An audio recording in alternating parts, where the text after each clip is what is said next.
Dios me los bendiga, mis amados hermanos. Creo que ya todos tienen su hojita de estudio. El tema lo vamos a hacer en dos partes. Hoy vamos a tocar la introducción y la otra semana o la otra quincena los beneficios de la Cena del Señor. Pero hoy queremos tocar la importancia que la Cena del Señor tiene a los ojos de Dios, por lo cual debería de ser muy importante para nosotros. Vamos a tome nota, porque hay algunas citas que voy a mencionar hoy aquí que no están ahí en esa página. Usted conoce el texto base que todos conocemos de la Cena del Señor, Primera de Corintios capítulo número 11, del 23 al 25. Dice: porque yo recibí del Señor lo mismo que os he enseñado, que el Señor Jesús, la noche en que fue entregado, tomó pan, y después de dar gracias, lo partió y dijo: esto es mi cuerpo, que es para vosotros. Algunas versiones dice que por vosotros es partido. Haced esto en memoria de mí. De la misma manera, tomó también la copa después de haber cenado, diciendo: esta copa es el nuevo pacto en mi sangre. Esta copa es el nuevo pacto en mi sangre. Haced esto cuantas veces lo bebáis en memoria de mí. Comenzando por el verso 23, dice Pablo: porque yo recibí del Señor lo mismo que os he enseñado. Esto es algo que Pablo ya lo había enseñado, y aún después que lo había enseñado, recibió una revelación. Podemos estar sentados como estamos acá, recibir la enseñanza, pero falta que el Espíritu nos dé la revelación. Hay gente que tiene enseñanza, pero no tiene revelación de lo que ha aprendido. Por eso no tiene, ¿cómo explicarle? Su actitud ante ciertas doctrinas depende de la gente con la que esté, de la iglesia en la que va. O sea que, por ponerle un ejemplo, que por cierto el siguiente tema va a tocar eso después de la cena, el velo.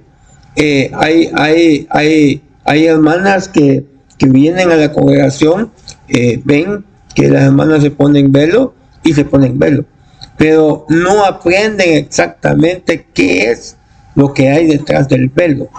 Y entonces sucede que se van de la congregación y se van a otra iglesia y llegan a una iglesia, y como allí no usan velo, pues ya no lo usan ellas. Entonces oyeron, tal vez aprendieron, pero como no tuvieron la revelación, allá no se lo ponen, porque las personas allá no lo usan. No importa qué diga la Biblia, sino o aquí no lo usan, no lo usamos, o aquí lo usan, sí lo usamos. Pero si usted tiene revelación de algo, donde quiera que usted vaya, va a mantener la revelación. Es muy buena la enseñanza, muy vital la enseñanza, pero necesitamos tener revelación de lo que estamos aprendiendo. Porque, por ejemplo, en el pasado era muy necesario, porque no había escritura escrita. Y entonces tenían ellos que lo que aprendían, pues vivirlo, guardarlo en su corazón, experimentarlo. No había de ir, voy a ver en qué texto está. Ahí sí que estaba grave perder su culto, porque uno no sabía qué revelación Dios iba a dar en un culto, y usted se perdía ese culto, se perdía cuál era la revelación de ese momento. Y hoy no tanto es así para la mente de algunos, pero sí Dios siempre da algo. Dios siempre da algo. Entonces Pablo dice: bueno, lo que yo les he enseñado por mucho tiempo, también lo recibí. Yo recibí del Señor lo mismo que os he enseñado. Esa palabra recibir tiene dos significados. La palabra es media maníaca, no para la mano. Ay, usted y yo nos peleamos con el griego. Pero mira el significado. Un significado significa recibir de otro. Recibir de otro. Aquí Pablo dice, yo recibí de quién. Aquí no está poniendo quién fue el que le enseñó el pasaje que está dando. Aquí está quién le dio esta revelación a él. Entonces, tal vez usted ya ha oído mucho, tal vez lo ha practicado, por supuesto, pero falta que el Espíritu venga y le revele para que ya no se diga, oh, como hacen en la iglesia manantial, sino que usted diga, como dice la Biblia, que hay que hacerlo. Ah, no, pero aquí no se dice así. No, pero la Biblia así dice. Luego, el otro significado de la palabra me llamó mucho la atención. Porque el otro significado es aceptación. O sea que cuando Pablo dice, yo recibí del Señor, está diciendo dos cosas. Número uno, yo recibí una revelación de parte de Dios. Pero número dos, yo acepto la revelación que recibí de parte de Dios. Porque le digo, mucha gente puede escuchar y oír, pero mucha gente puede que diga, no estoy de acuerdo con eso. Y no lo acepta.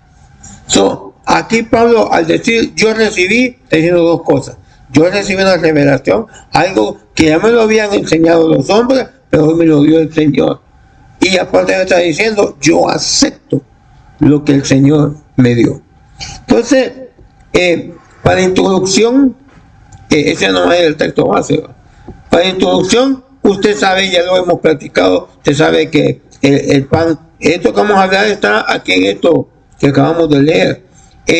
Ya sabemos entonces que en el verso 23 y 24 dice que el pan es mi cuerpo, pero aparte de ser el cuerpo de Cristo, al momento de que nosotros lo comamos, tenemos que ponerle fe, y en ese momento ya no es un pedazo de pan. En ese momento es el cuerpo de Cristo el que usted está comiendo. Entonces, cuando lo comemos, tenemos que creer que ese es el cuerpo. Tenemos que creer que el ADN divino se está mezclando con el nuestro. Te podrá decir, ay hermano, pero no es un pedazo de pan. No, es que es la fe. Es la fe que usted le ponga.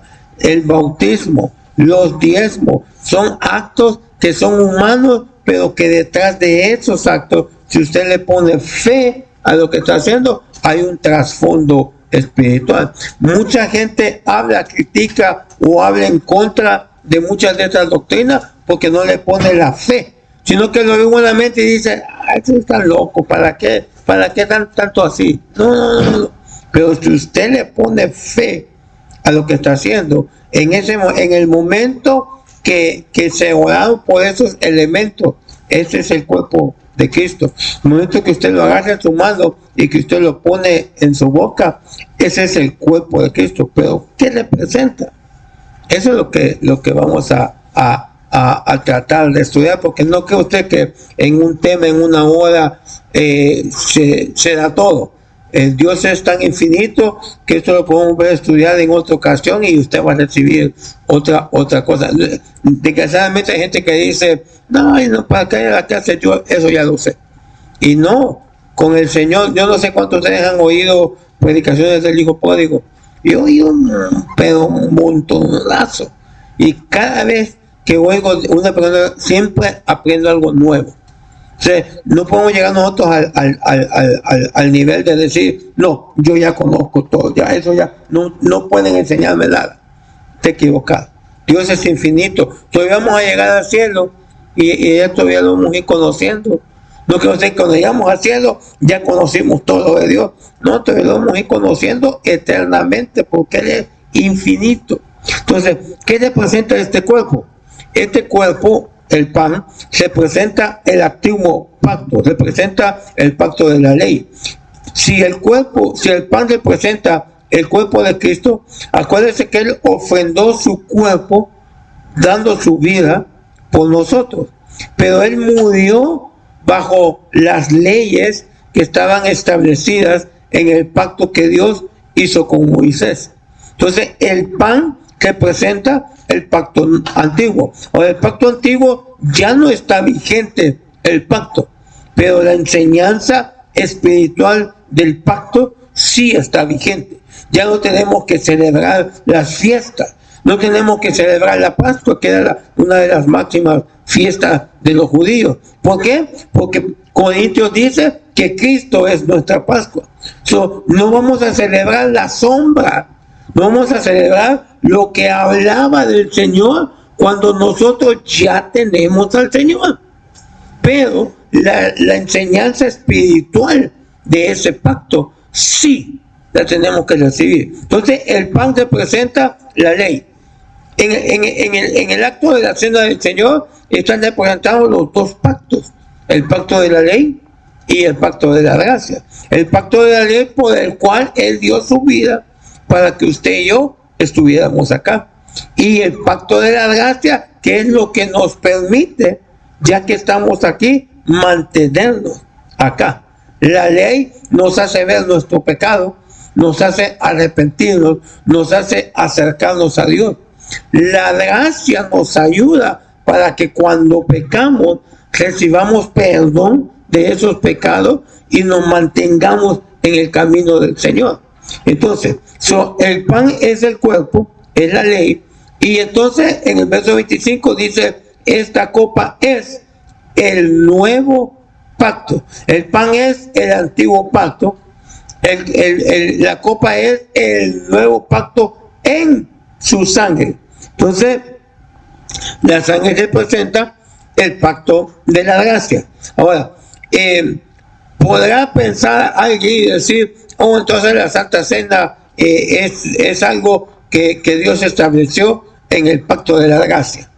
Y no, vamos a ver que el trasfondo de la Santa Cena viene desde mucho tiempo atrás. Parte del acto de la Santa Cena viene revelado desde el Génesis, desde el paraíso viene revelado parte de esto. Entonces vamos a ver entonces algunas evidencias muy importantes en el Antiguo Testamento relacionados con la cena del Señor. Lo primero que vamos a ver es la primera mención que la Biblia hace del pan. Bien interesante. Hay veces leemos la Biblia como casi de corrido y no nos detenemos a examinar por qué se dijo tal cosa en tal tiempo. Dice Génesis 3:19, dice, con el sudor de tu rostro comerás el pan hasta que vuelvas a la tierra, porque de ella fuiste tomado, pues polvo eres y al polvo volverás. Ahora, cuando uno busca en el hebreo, la palabra que dice ahí el pan no se está refiriendo a un pan, porque no existían todavía panaderías. Eso es lo tremendo, que está hablando de algo que se va a comer, que si lo agarramos literalmente, pero si en ese momento no hacían pan todavía, iban a pasar mucho tiempo, podríamos decir siglos, antes de que surgiera el pan como usted y yo hoy lo conocemos. Lo que está hablando es de que se iba a comer un alimento espiritual que iba a sostener. Ahora, ¿cuál es esto? Aquí es parte del castigo que se le había dado al hombre por haber pecado. Pero en medio de ese castigo, Dios le dice, con el sudor de tu rostro vas a comer el pan hasta que vuelvas a la tierra, porque de ella fuiste tomado, pues polvo eres y a polvo volverás. El castigo era que iba a sudar, que iba a haber un esfuerzo, que iba a haber un sacrificio para mantenerse. Pero en medio de ese castigo, dice, pero vas a comer un pan que no es cualquier pan. A nosotros nos falta todavía experimentar cuál es el pan del cielo, porque no lo hemos experimentado. Por ejemplo, usted se acuerda que Elías, cuando Elías venía huyendo de Jezabel, le dieron a comer un pan que el efecto de ese pan le duró 40 días. Corrió por 40. ¿Qué pancito habrá sido? Ese no era de la Odalia, definitivamente que no. Pero ¿qué pancito habrá sido que le sirvió a Elías para que por 40 días se mantuviera corriendo? Que no era un pan normal. Cuando hay otro pan, lo vamos a más ratito, que también es un pan que no viene de aquí de la tierra.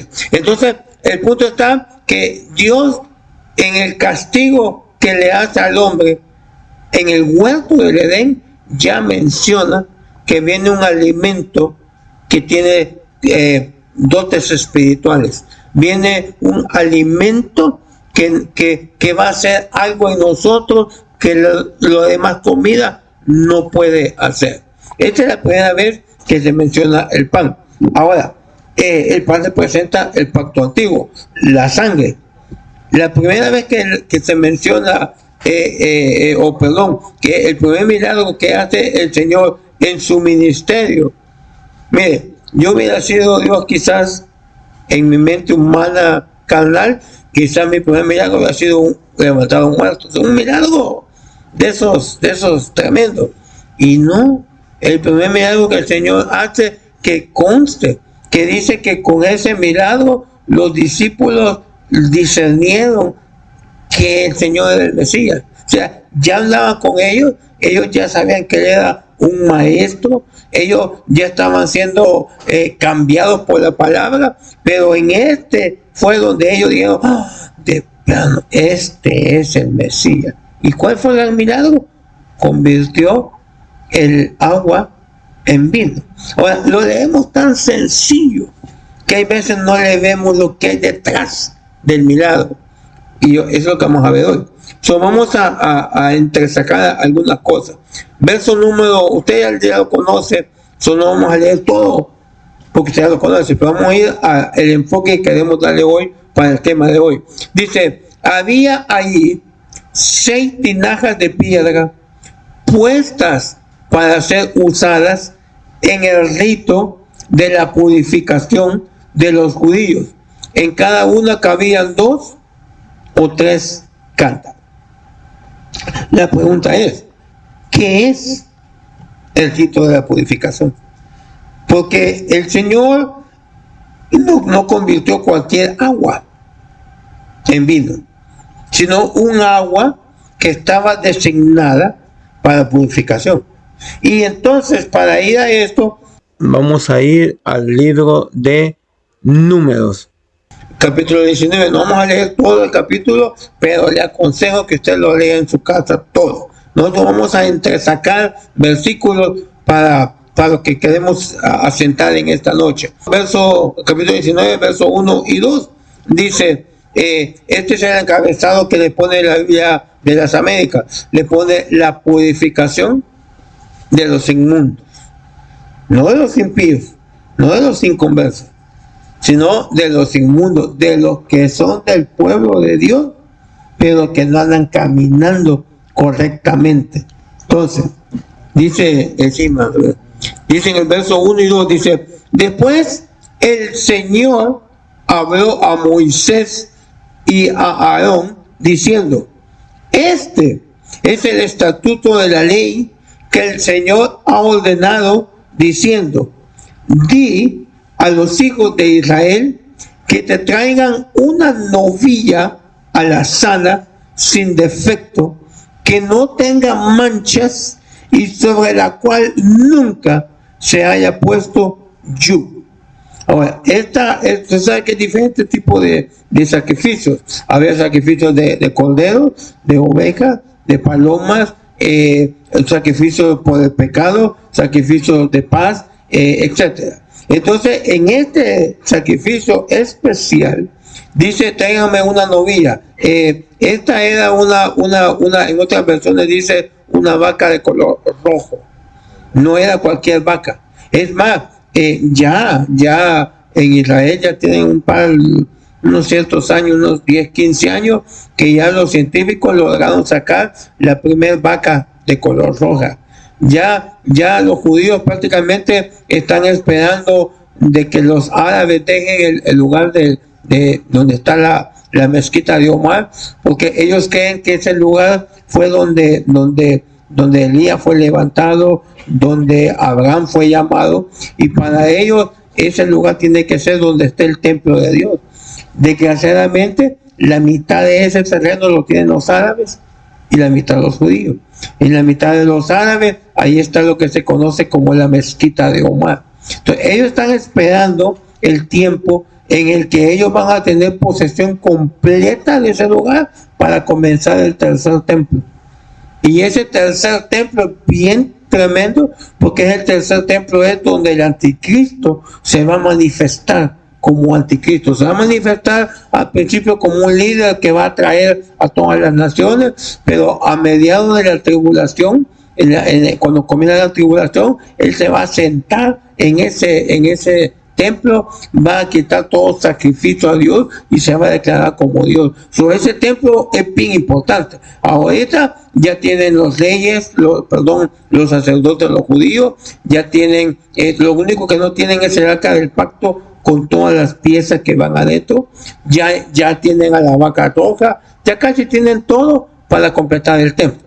Bueno, ahora, en este caso le dicen, bueno, consígueme una novilla que sea sin defecto. Desde el momento que dice sin defecto, que no tenga mancha y que no tenga yugo, está hablando del Señor Jesucristo. Esta es una figura del Señor Jesucristo. Ahora, sigamos en el verso 4 y el verso 5. En su casa lea todo el capítulo porque tiene mucho, pero aquí le vamos a ir sacando para ir avanzando. Entonces, el sacerdote Eleazar tomará con su dedo de la sangre, o sea, degollaban a la vaca, y rociará con la sangre un poco de sangre hacia el frente de la tienda de la reunión 7 veces. Luego, la novilla será quemada. La novilla será quemada en su presencia. Dice, todo se quemará, su cuerpo, su carne, su sangre y su estiércol. Todo eso tiene una figura, hermano, que no tenemos el tiempo. Pero ahí está hablando de la piel. Acuérdense que el hombre, antes de tener piel, fue un ser de luz. La piel, bueno, no me meto ahí, mejor ahí en otro tema. El punto está que esta novilla tenía que ser completamente quemada. Luego, dice en el verso 9, primero Dios que diga así, ¿no? Dice, entonces un hombre que esté limpio juntará las cenizas. O sea, esta vaca la quemaban y guardaban las cenizas. Juntará las cenizas de la novilla, las depositará fuera del campamento en un lugar limpio, y la congregación de los hijos de Israel las guardará para el agua de la impureza. Dicen, está hablando de las Américas, en otras dice para el agua de la purificación. Dice, es agua para purificar el pecado. Fíjense, el sacrificio era que agarraban a novilla, la degollaban para sacar su sangre, la rociaban, luego la quemaban y luego guardaban las cenizas de eso. O sea que no lo botaban, no, guardaban la ceniza porque iban a ser usadas como agua para purificar el pecado. Números 19, verso 17. Dice, entonces, dice, para la persona inmunda tomarán de las cenizas de lo que se quemó para purificación del pecado y echarán sobre ella agua corriente en una vasija. Verso 19. Entonces la persona limpia rociará sobre el inmundo al tercero y al séptimo día. El séptimo día lo purificará de la inmundicia, y él lavará su ropa, se bañará en agua y quedará limpio. Entonces, déjeme explicarle cómo es que se hace esto.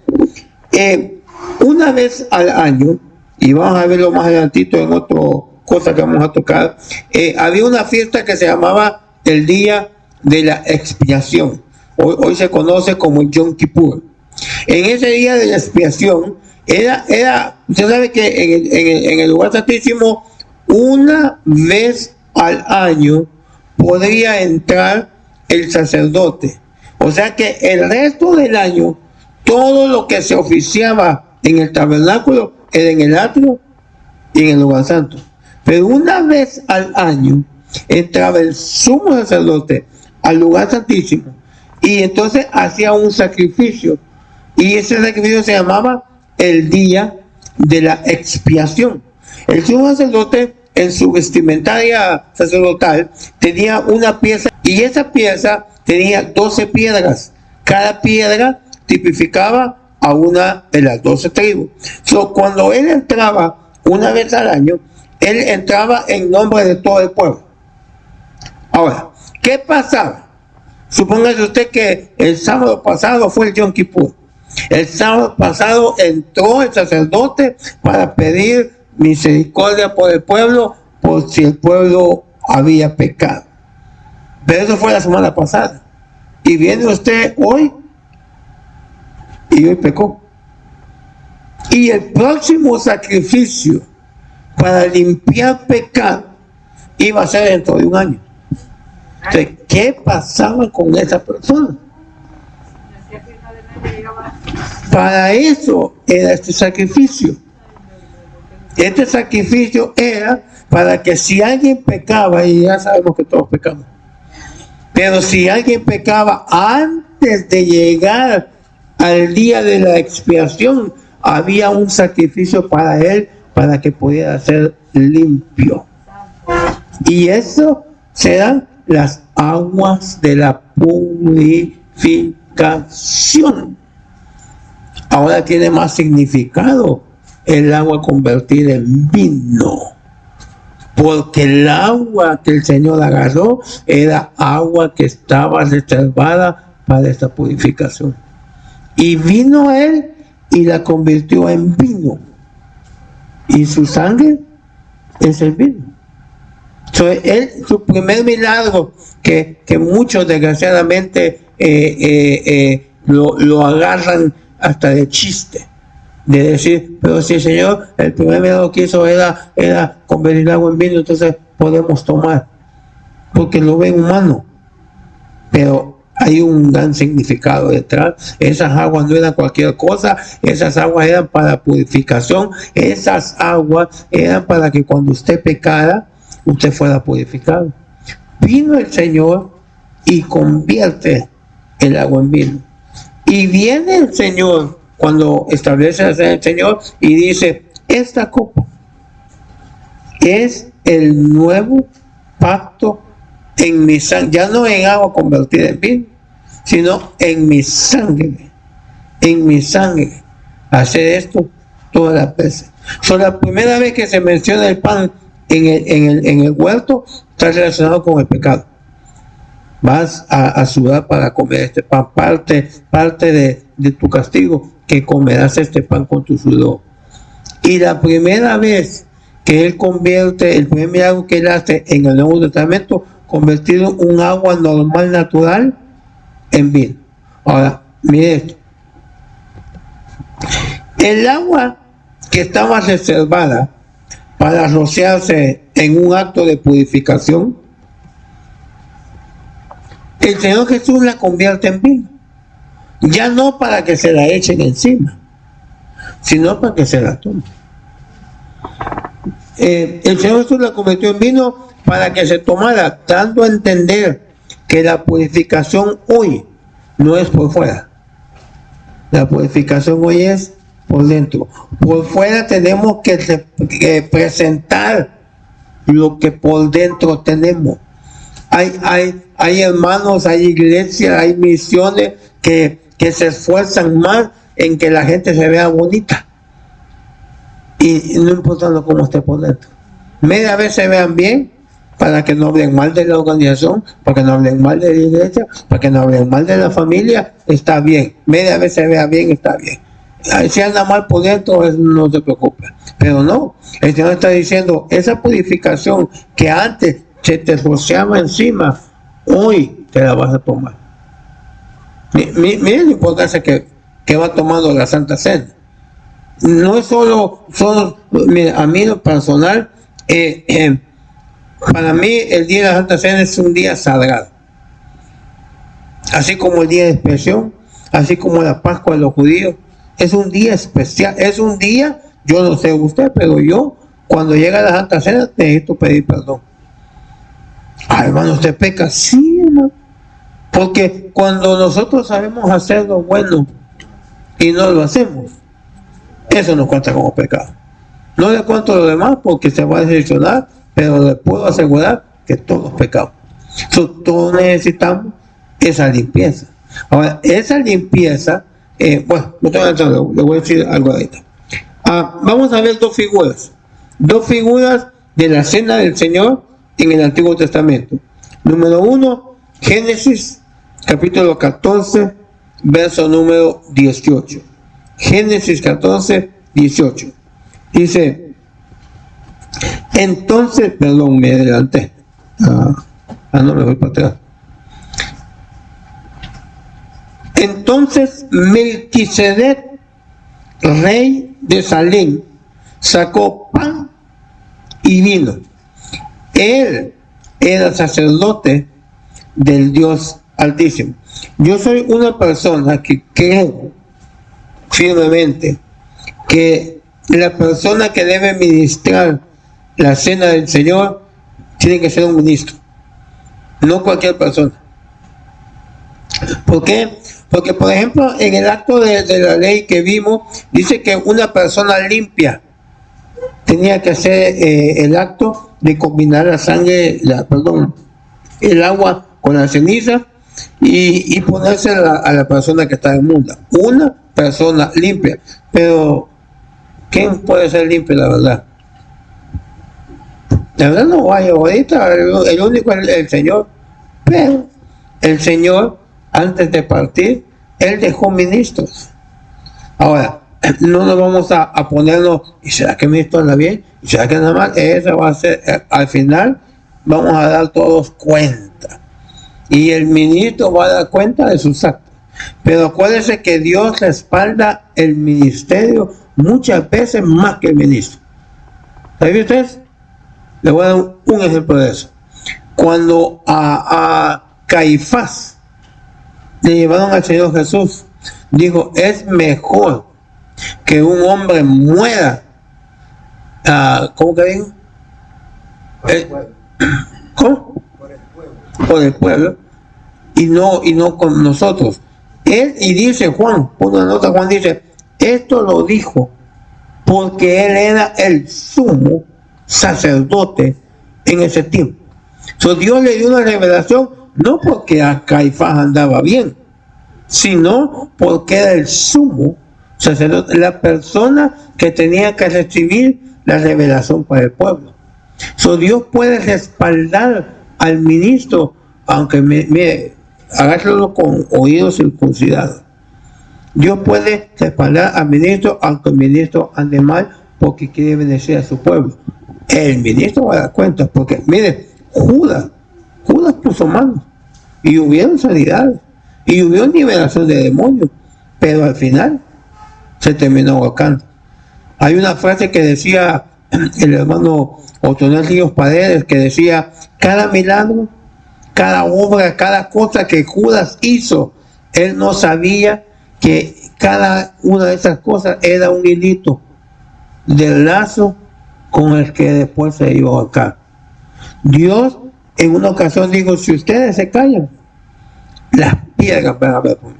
O sea, que si Dios le quiere hablar a usted y el único que está enfrente de usted es una piedra, Dios puede usar a esa piedra. Ay de usted si después se va detrás de la piedra. Pero Dios puede usar una piedra. Una vez usó un burro con un profeta. Ay si el burro del profeta se va detrás del burro. Pero en ese momento, necesitaba bendecir a su pueblo y usó al que estaba enfrente. Por eso hay que abrir los ojos, por eso hay que conocer doctrina, porque uno puede caer en el... Mira, una vez mi esposa fue allá a Guatemala, a un retiro, y un profeta le dijo unas palabras, le dio una profecía, pero tremenda, una profecía que él no sabía. Gabacho, el otro, de casualidad más la invitaron a la iglesia. Ella iba a un retiro, no a esa iglesia, pero la invitaron, este hombre le da un mensaje, pero un mensaje bien tremendo, dado. Pero ya después, a mí me gusta averiguar. Yo no solo porque hablo bonito, ya me voy detrás de él, y qué bonito, no. Y ya después que me fui a investigarlo, yo me di cuenta que no tiene la misma doctrina que nosotros tenemos. Sin embargo, en ese momento le di una palabra a mi esposa, pero no me fui detrás de él porque, qué bonito lo que dijo, este es un hombre de Dios, lo sigo. No, yo examiné, aquí estoy bien en mi doctrina, aquí estoy bien en mi casa, pero recibimos el mensaje. Acuérdense que el Señor usó a Saúl de profeta y mucha gente no escuchó mensaje de Dios porque juzgó más al profeta que lo que estaba diciendo el profeta. Por eso es buena la enseñanza, para que usted pueda discernir cuando alguien está hablando, discernir si está hablando de parte de Dios, le está hablando de parte del enemigo, es la voz humana o qué. Pero hay gente que fulano de tal, allá está fulano de tal, sigamos, vamos a seguir a fulano de tal. Y no, hermano, mire, manténgase en casa. Tiene preguntas, pues yo soy un pastor. Vaya, nosotros no hacemos eso. Nosotros, ¿saben cuándo vamos con el pastor? Cuando ya nos fue mal. Cuando ya nos pasó algo, entonces venimos a quejarnos conmigo, hermano, fulano de tal cosa. No. Por eso hay un pastor. Necesitamos aprender a darle su lugar como pastor y que nos atienda como ovejas. No que llegamos cuando hermano, sé que fulano de tal cosa, mire, tal vez se hubiera ido antes, tal vez él hubiera dicho, mira, ten cuidado, fíjate que abre los ojos. Y yo recuerdo el día de la pandemia, una semana antes de la pandemia, el hermano sintió en su corazón que venía algo bien tremendo y nos dijo que fuéramos a ungir nuestras casas. Y yo dice, a mí me cayó el rema y yo después del culto parecía loco en mi casa, a todos los cuartos de los bichos, a todos me metí y me puse a ponerle aceite. Una otra semana fue lo de la pandemia, cerraron toda la cuestión y a veces uno nunca sabe. Recuerdo cuando fue el tsunami del 2004 en Indonesia, de un pastor que citó a todas sus ovejas a llegar a las 8 de la mañana a su iglesia. El culto parece que era como a las 12, algo así, pero él lo citó que fueran a las 8 y él les dijo que él sentía que algo venía y que se fueran a las montañas. Y algunos le creyeron, algunos no, y 3-4 horas después fue el tsunami y ellos se salvaron porque estaban en las montañas, estaban en lo alto. Hay que pedirle discernimiento a Dios, pero hay que ser fiel en el lugar donde Dios nos tiene. Pero bueno, ese no es el tema. Entonces, dice que Melquisedec, que por cierto, yo antes lo enseñaba mal, decía yo que Melquisedec era una figura de Cristo, pero Melquisedec no es figura de Cristo. Melquisedec era Cristo, era una de las, porque muchos creen que el Señor Jesús, cuando vino como Jesús, fue la primera vez que él venía a la tierra. No, esa vez venía a la subida, pero él ya había venido anteriormente. El libro de Miqueas capítulo 5 verso 12 dice que sus salidas son desde antes de la eternidad. Él ya había estado viniendo. Cuando usted lee la Biblia que dice, cuando dice que el ángel de Jehová se apareció, ese ángel de Jehová, ese era Jesús, porque a Dios nadie lo ha visto. Dios es invisible. Si alguien ha visto a Dios, a quien ha visto es a Cristo, porque Colosenses capítulo 1 dice que Cristo es la imagen del Dios invisible. Pero entonces es Jesús, no Dios. No, sí, porque Jesús es Dios. Así que si usted vio a Dios, a quien vio es una manifestación visible, una teofanía de Dios. Bueno, entonces este era Cristo que se había presentado y que le dio a Abraham pan y vino. El pan y el vino. Y por cierto, venía Abraham de una victoria, de una batalla, había tenido una victoria, había diezmado. Hay gente que le tira al diezmo a lo contrario. Mire, digan lo que digan, aquí Abraham primero diezmó y después recibió esta bendición, cuando todavía no había ley. Es más, no habían sacerdotes, porque los levitas todavía no existían, y sin embargo este Melquisedec era sacerdote del Dios Altísimo. Esa no fue cualquier cosa, esa experiencia. Bueno, esa es una. En la segunda figura de la Santa Cena la vamos a hallar en el capítulo 12 de Éxodo. Vamos a entresacar, porque para leer todo está medio yuca, pero ahí en su casa usted lo lee y lo va a ver. Pero miren el verso 1, ahí está.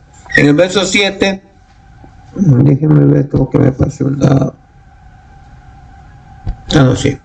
Dice, capítulo 12, verso 7, dice, y tomarán parte de la sangre y la pondrán en los dos postes, en el dintel de las casas donde se coma, comerán la carne esa misma noche, mire, asada otra vez. Este cordero también fue quemado. Y no es el tema, pero algún día lo vamos a dar, pero esto, que este cordero fue quemado, tiene que ver mucho con los 3 días que Jesús estuvo enterrado. Pero no es el tema hoy. Comerán la carne esa misma noche, asada al fuego, la comerán con pan, sin levadura. Y hay sangre, hay pan, hay vino, hay pan. Y sin levadura y con hierbas amargas, no comeréis nada de él crudo, ni hervido en agua, sino asado al fuego, tanto su cabeza como sus patas, como su entraña, su cabeza, sus pies, su modo de caminar, su interior, sus entrañas. Verso 14, y este día os será memorable y lo celebraréis como fiesta al Señor. Lo celebraréis por todas vuestras generaciones como ordenanza perpetua. Verso 24, y guardaréis esta ceremonia como una ordenanza para vosotros y para vuestros hijos para siempre. Y cuando entréis a la tierra que el Señor os dará, como os ha prometido, guardaréis este rito. Y sucederá que cuando vuestros hijos os pregunten qué significa este rito para vosotros, vosotros diréis, es un sacrificio de la Pascua del Señor, el cual pasó de largo las casas de los hijos de Israel en Egipto, cuando hirió a los egipcios, libró nuestras casas. Y el pueblo se postró y adoró. Los hijos de Israel fueron e hicieron así, tal como el Señor había mandado a Moisés y a Aarón. En el Cordero Pascual, ahí está representado esta Santa Cena. Ahora, este acto provocó que el Señor les hablara en el capítulo 23 de Levítico y les estableciera 7 fiestas. La primera fiesta se llama la Pascua, la segunda fiesta se llama Panes sin levadura, la tercera fiesta primicia, luego Pentecostés, luego las trompetas, luego el día de expiación que ya hablamos, y luego la fiesta de los tabernáculos. Son 7 fiestas. La primera fiesta, la Pascua, representaba el Cordero Pascual, representaba la salida de Egipto, lo que acabamos de ver. La segunda fiesta, los panes sin levadura, representan la Santa Cena. Y la tercera fiesta, que es la primicia, representa la resurrección de Cristo. Sobre estas 3 fiestas, cuando llegaba la Pascua, se celebraba el día 14 del mes de Nisan, se celebraba la fiesta de la Pascua el siguiente día, el 15, se celebraba la fiesta de los panes sin levadura y 6 días después se celebraba la de las primicias. Perdón, 3 días después. Y eso, todo eso da con la muerte de Cristo. Sus 3 días estuvo muerto, enterrado, y luego cuando resucitó. Ahora, nosotros, porque cada fiesta también representa eventos históricos, eventos proféticos. La iglesia ahorita está entre la fiesta de Pentecostés y la fiesta de las trompetas. La fiesta de Pentecostés fue cuando vino el Espíritu Santo, por eso se llama Pentecostés. No se llama Pentecostés porque cayó el Espíritu Santo, sino que ese día celebraban la fiesta de Pentecostés, por eso se llama Pentecostés para nosotros. Y toda esa fiesta ya está la muerte, ya está la resurrección, ya está el Pentecostés. La fiesta que estamos esperando es que suene la trompeta y seamos arrebatados. La fiesta de la trompeta es el arrebatamiento.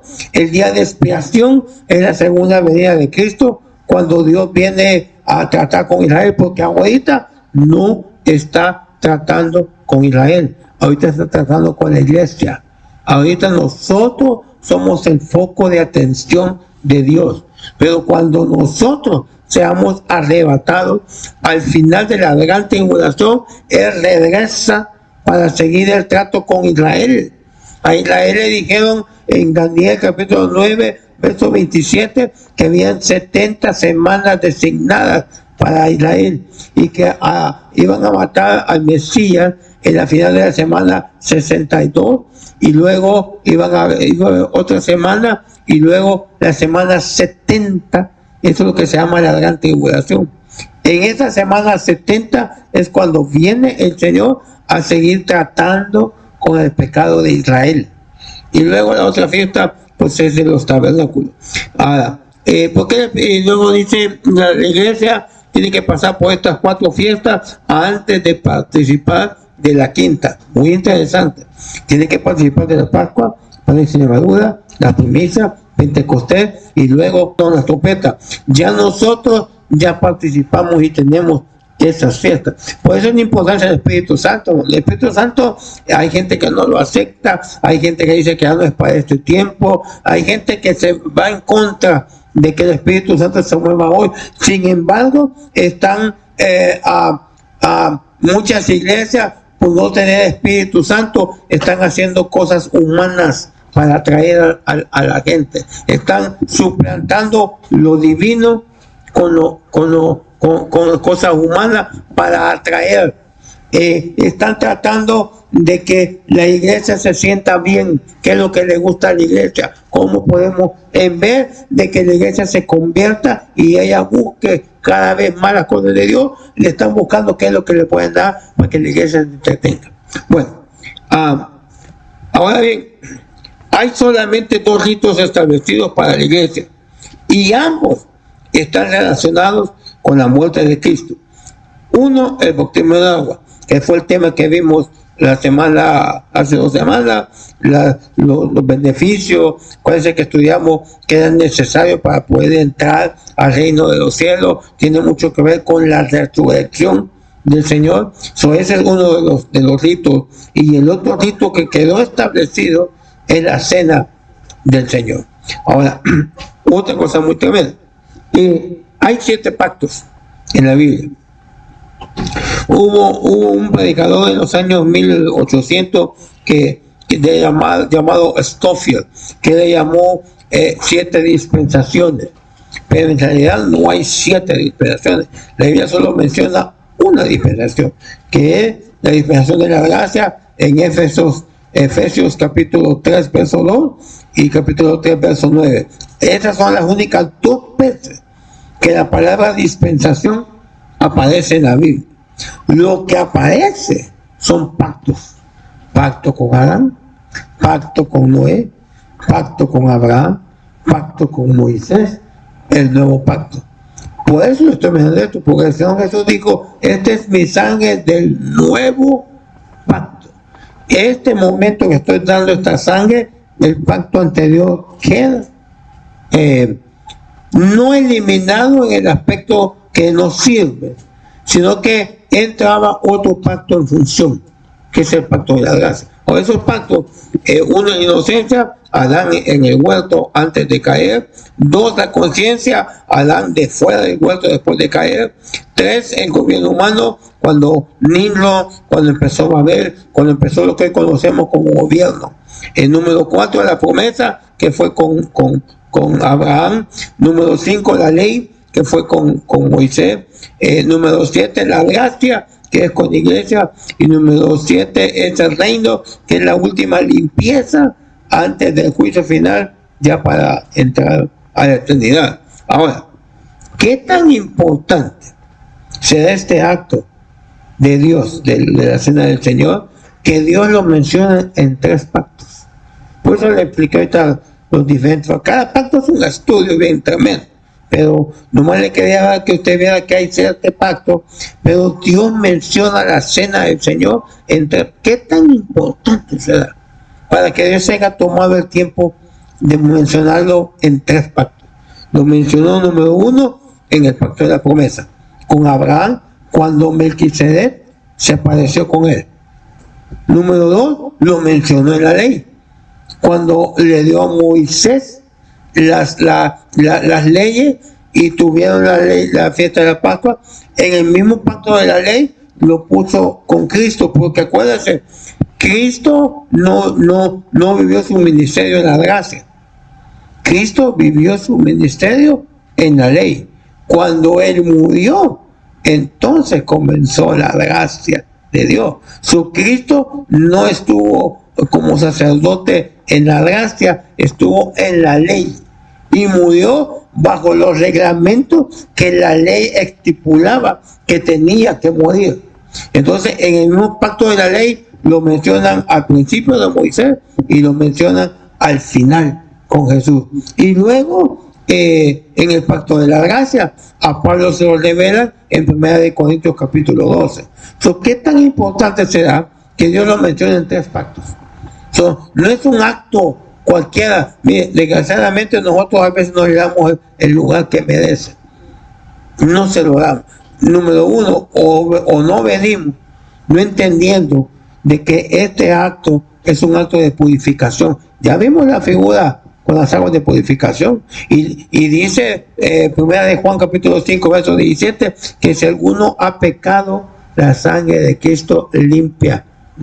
Pero si usted aceptó al Señor, si ya sus pecados ya fueron perdonados, ¿de qué lo van a perdonar? Haga de caso que la cruz del Calvario fue el día de expiación, pero después del día de expiación volvimos a pecar, y como falta que venga otro día de expiación, la Santa Cena son las aguas purificadas.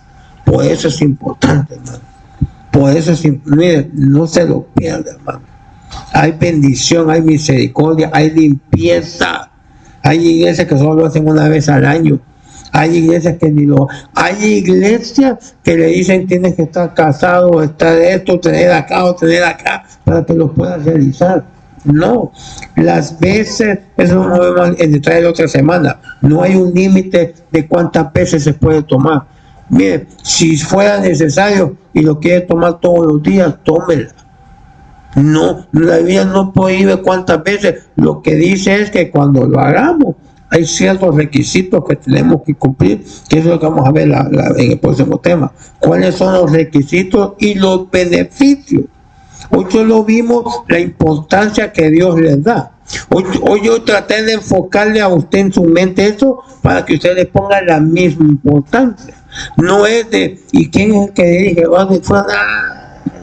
No, ya le está quitando lo que vale la cena del Señor. ¿Qué va a predicar? No, le está quitando lo que significa la cena del Señor. No es un culto cualquiera, no es un culto que se le ocurrió al hermano César, era algo establecido por Dios desde el huerto. Ahí hizo la primera mención del pan. ¿Y cuándo la hizo? Cuando el hombre había pecado, porque el hombre iba a necesitar que los redimieran de ese pecado. Cuando se puso el vino, el primer milagro del Señor, en una fiesta que se estaba acabando la alegría. El vino es símbolo de alegría, de gozo, y se les estaba acabando. Todavía el Maestro Sara le dijo, ¿cómo es posible? Casi todos dan el mejor vino al principio, y cuando ya están borrachos, como ya no saben, les dan el peor. Pero tú has dejado el mejor vino para...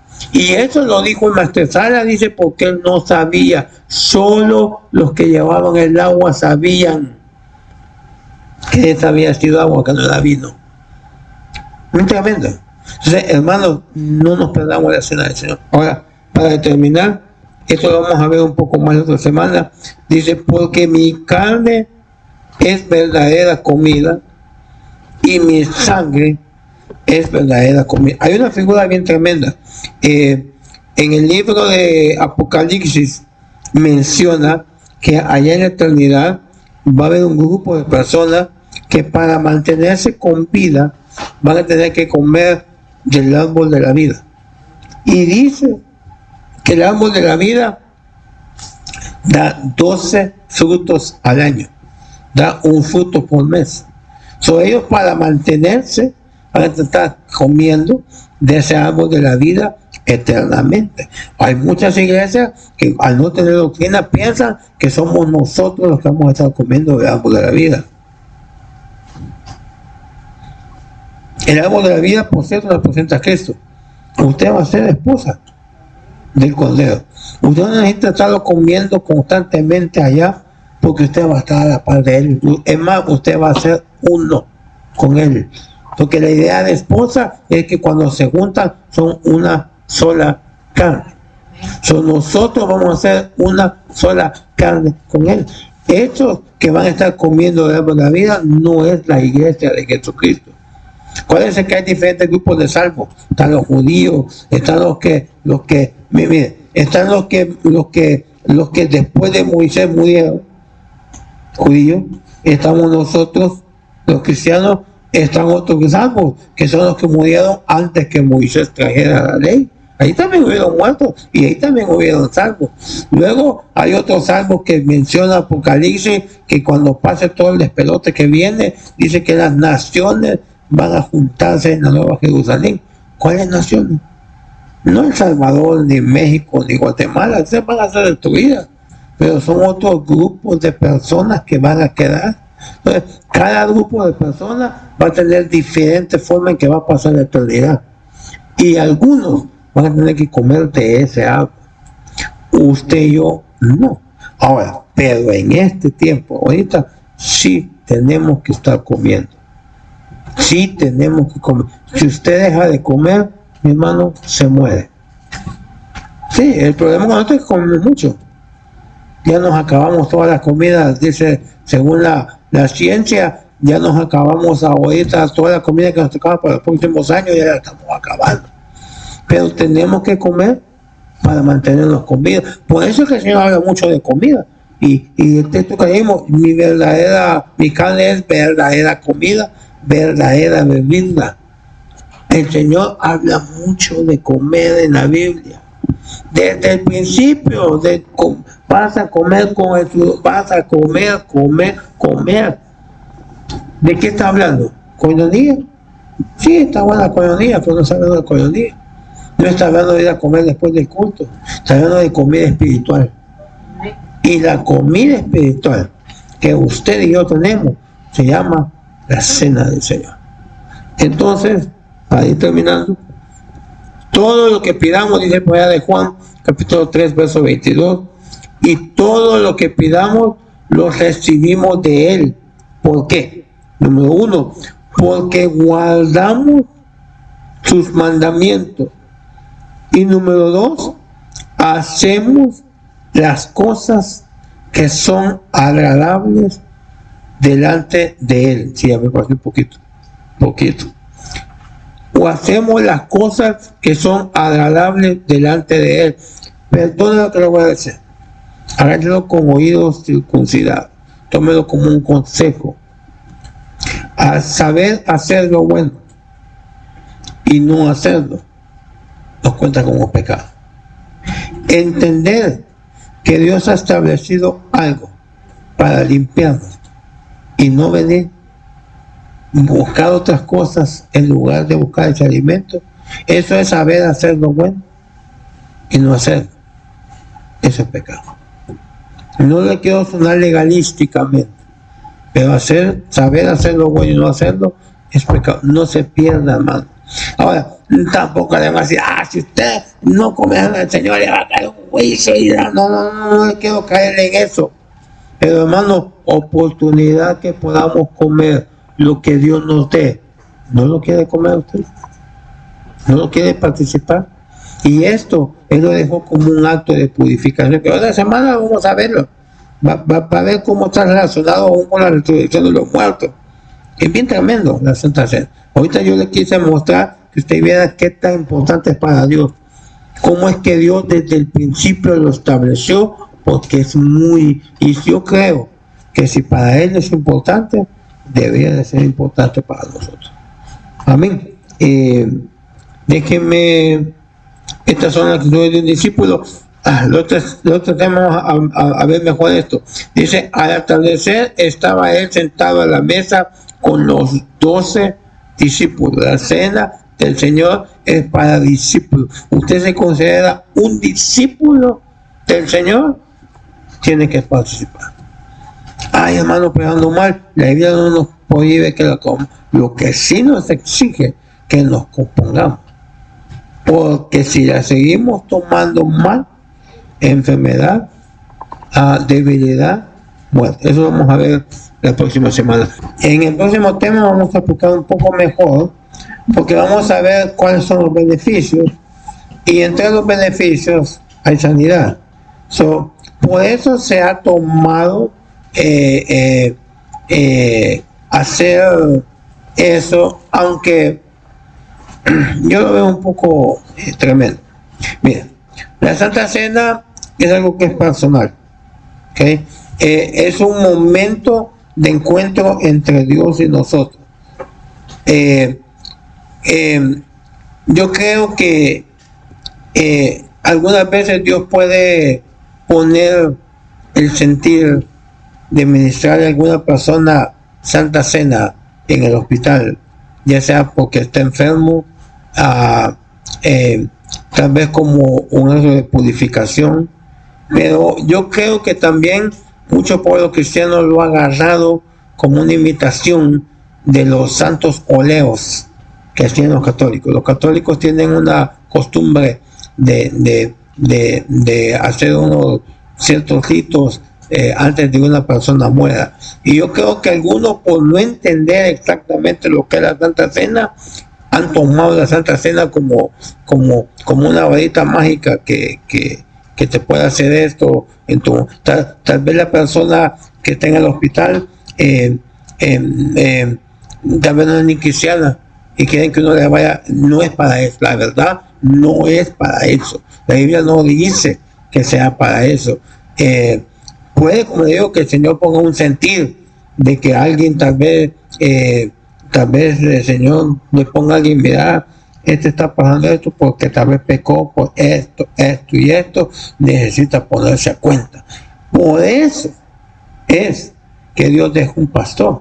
Esas son cosas que o Dios le dice al pastor o hay que llevarle con él, y si él siente en el Señor que se le ministra, porque el Señor ya ha dicho, ministra, pues hay que hacerlo. Pero hay gente que lo ha agarrado como, no le ha dado lo que es, ¿me entiendes? A veces hay personas que, como le digo, a veces le quieren decir a uno, miren, mi esposo, mi familia no es cristiano, pero sí va a estar Cena, a ver si eso lo compone. No es para eso, no es para eso. La otra semana que vamos a ver más sobre los beneficios y hay ciertos parámetros que tenemos que examinar, ¿no? Cuando dice memoria de mí, está hablando de traer en memoria lo que Él ha hecho por nosotros. O sea, no es solo de, ok, aquí está el pan, aquí está el vino, ya, no.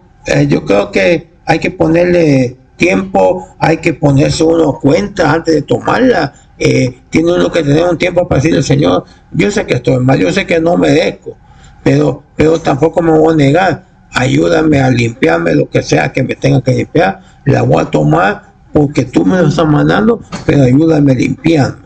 O sea, tiene que haber un momento que tiene que haber un arrepentimiento. Exacto.